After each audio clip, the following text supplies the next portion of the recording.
There's also been recently this announcement by the government that they would pursue. I say they would because, in fact, what they can actually do at the moment is a matter of conjecture. They would pursue an Australian-style point system. Now, what is your position on that? Well, I have to smile because the reason they talk about an Australian-style system is because the focus groups like it. And the Australians have the image of a tough country on immigration. That's why people like it. Right. But actually it's completely inappropriate for the UK. Their circumstances are completely different. They're trying to grow their population. We're, I don't know, hundreds of times more crowded than they are. So it's not really relevant. What the government will now have to do is to produce some proposals that arguably look faintly like the Australian system. Yeah. But for a start, the Australians put a cap on migration for work. Right. It depends on that. Now, the one thing that this government would say they don't like is caps. So, they're in some difficulty. But it will be possible to produce something that can be called Australian, but it has to reduce the numbers. And that is the missing link. What the government have done is last 2 days before the Christmas break, they slipped out a white paper on their future immigration policy, saying we're going to treat the whole world the same because now we're free or will be free of the European Union. However, there are some absolutely key elements in that which have not been properly examined. Such as? Just to stick to the two main ones. Yes. The first is there is a proposal to reduce the level of qualification required for a skilled worker from degree level to A level. Right. Huge difference. Secondly, they want to reduce the 30,000 salary requirement for a skilled worker to something, could be 25, could even be £21,000 a year.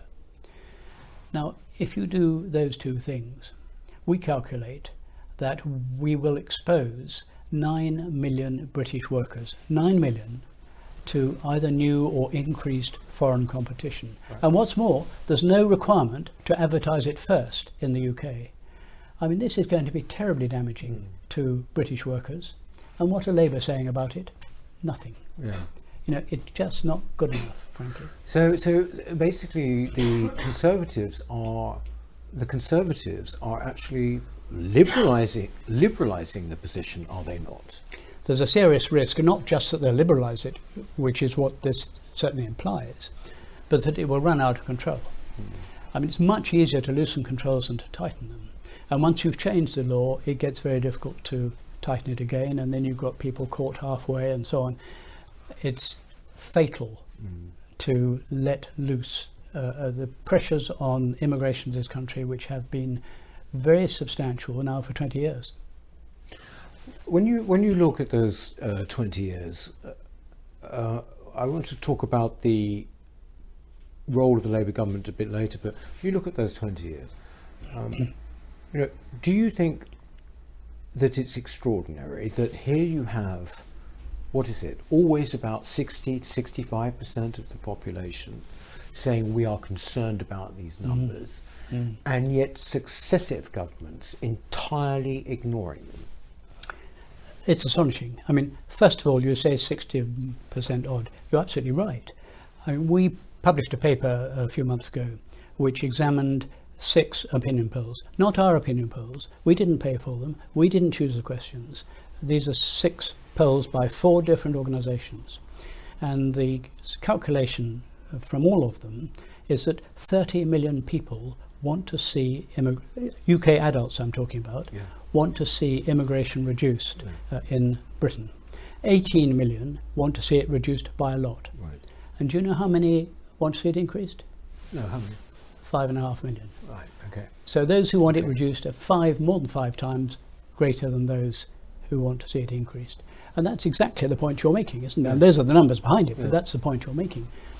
How is it that a Conservative government has failed to achieve it?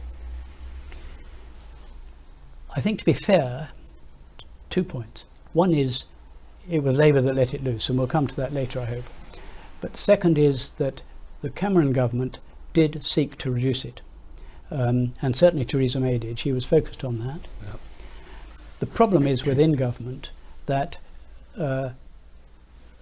all the other departments want to see it increased, starting with the Treasury, who are very powerful, because it makes the economy bigger, it looks better.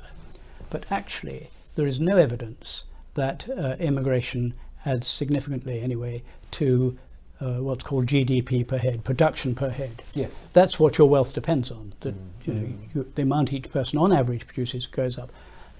There's no evidence for that. Nor is there any evidence that it increases productivity. We've had productivity in the UK flat for 10 years or more, and immigration has gone up like that. So if there was a positive effect, there's no sign of it. So despite the economic case being extremely shaky, you do have people like the Treasury arguing for it. You have even people like the Ministry of Defence who want to recruit people from overseas. Yes. Of course, you have the National Health Service who have simply failed to train their own staff. So you've got all these people who want it, plus, and this is important in a Conservative government, plus business, which is making money out of it, to put it bluntly and simply. They're making a lot of money out of it, and they don't want to see it change. So they are making money, but the country as a whole does not. So I remember, and you would know better than anybody, there was an all-party committee about immigration. It must be over 10 years ago now, and it came out saying that in fact the economic advantage was negligible. That was about 2008, I think. This was actually the House of Lords Yes. Immigration Committee, Economic Committee. Yes, they did. They said, evidently to their surprise, they said we have now found no evidence that net migration adds to GDP per head.